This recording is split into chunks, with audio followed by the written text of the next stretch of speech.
Currently, the water here runs extremely slow. It takes forever to fill up a glass. So the pressure is not the best. And the reason for that is that the water line comes from under here. You can see there's a little saddle valve back here, right on the cold water line. And that plastic tube runs up this wall into the attic and across over to there. Now, I don't like the idea of the water line going through the attic at all, but it's also just a 1/4 inch tiny little water line, and that's probably contributing to the bad flow here. So we want to replace it, and it'll get as good as it can possibly get. Once upon a time, a boy met a girl working for a mouse. They fell in love and realized they'd never own their own home working for the mouse. So they packed up a big truck and moved to New Jersey, lived in a basement to save money for a year, and bought a foreclosure to fix up while they lived there. This is their story.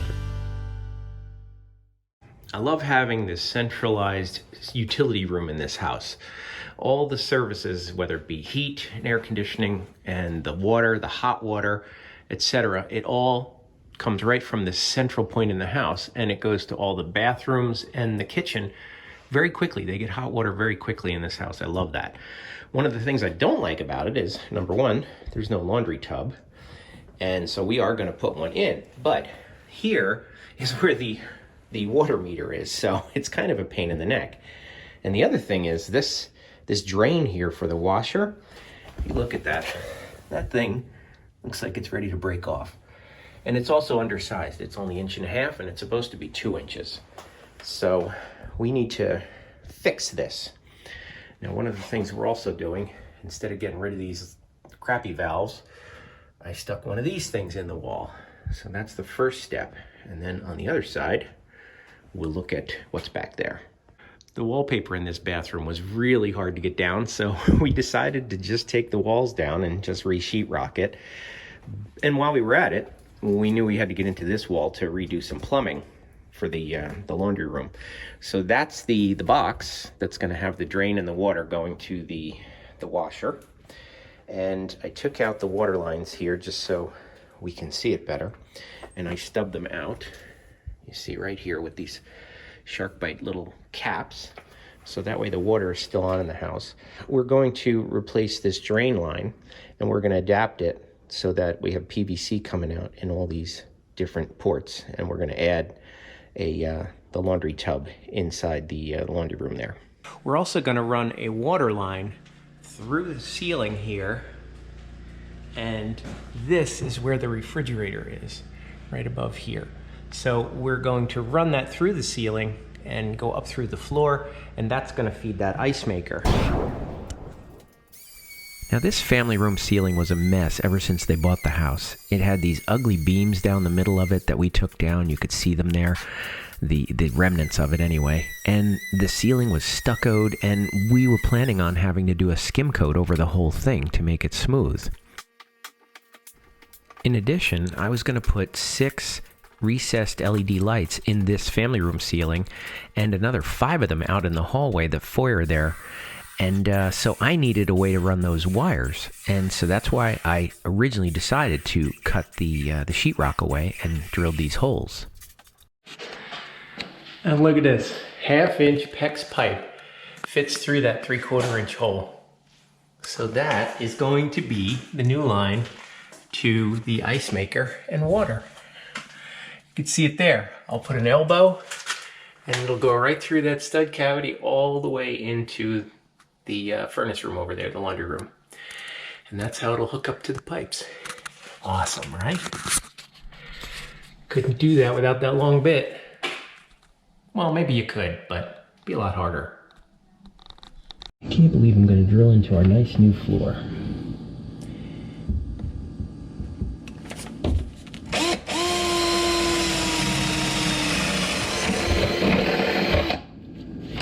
Okay, I'm through. I just kissed a joist. What an idiot. If I could only be over a little bit, that would have been perfect. It'll work though, I think. If I can get the PEX through there, it'll be fine. All right. And there you can see the hole that I made before. So I'm gonna cut this and fit it up there. I'm gonna put an elbow in here, and that will be fine. An inch to the left would have been good, but it is what it is. All right, that's what it looks like now, going up. And here, I'm using a shark bite valve that will also act as a stop while I test it. I got a surprise for all you laundry lovers and mess makers. We have a slop sink. Look at this. Nice, right?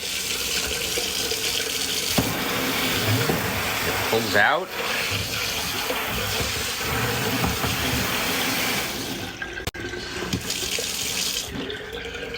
Pretty cool.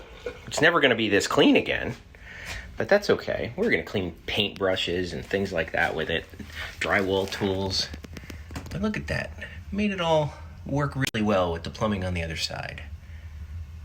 See, this is the other side, and that's where the drain comes into. And this is the cold water line here, which of course is blue, and the red one is the hot one, and they go through the wall to the other side.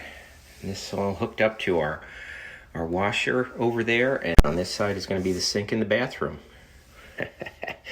Moving along. Of course, we are putting nice new flooring down throughout this whole place, so we're going to have to take these out of here, but that's okay. It's really not that bad, and this way we could use it while it's here, so no big deal.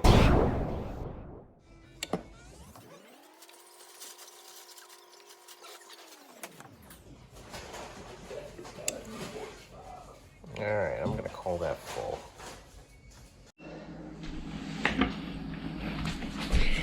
All right, now I could turn off this stupid saddle valve under here.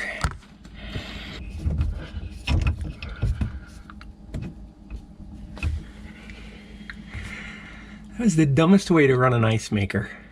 From the kitchen sink all the way through the attic. Whoops!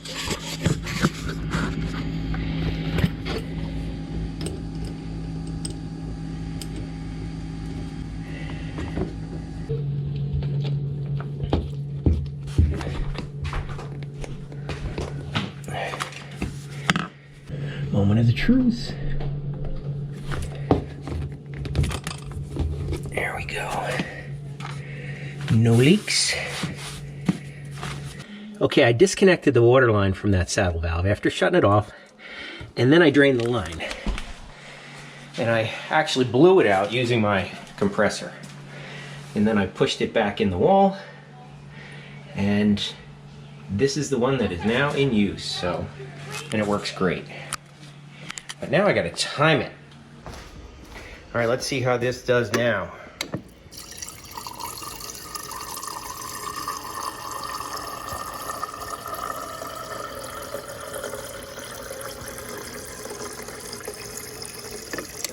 Wow. Wow, that's tremendous. What a difference. Whoa, that was quick. So let's do a side-by-side instant replay. Now, Julie and Josh both carry refillable hydro flasks with them everywhere, all day long, and they were taking forever to refill with the old water line. The pressure is significantly better with the new water line on the right, and it filled the glass in just 12 seconds. The old one is still going. And going. And going.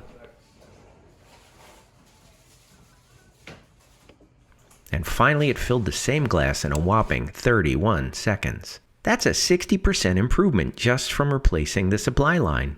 So was it worth the effort? For us, definitely. We were already opening the ceiling to run wires for the lighting and underfloor heating, so it really wasn't that much more work. And speaking of lighting, in our next episode of The Living Flip, we'll be using that big drill again to install 2 different kinds of LED ceiling lights in the family room and downstairs foyer. So be sure to subscribe and stay tuned. Look at that. It works. All right. Turn it off. Hey there, if you're new to the channel, be sure to subscribe and hit that bell icon to be the first to know when new videos are posted. Look for HandyDadTV on Facebook, Twitter, and Instagram, and visit the website HandyDad.tv for more great ideas and information.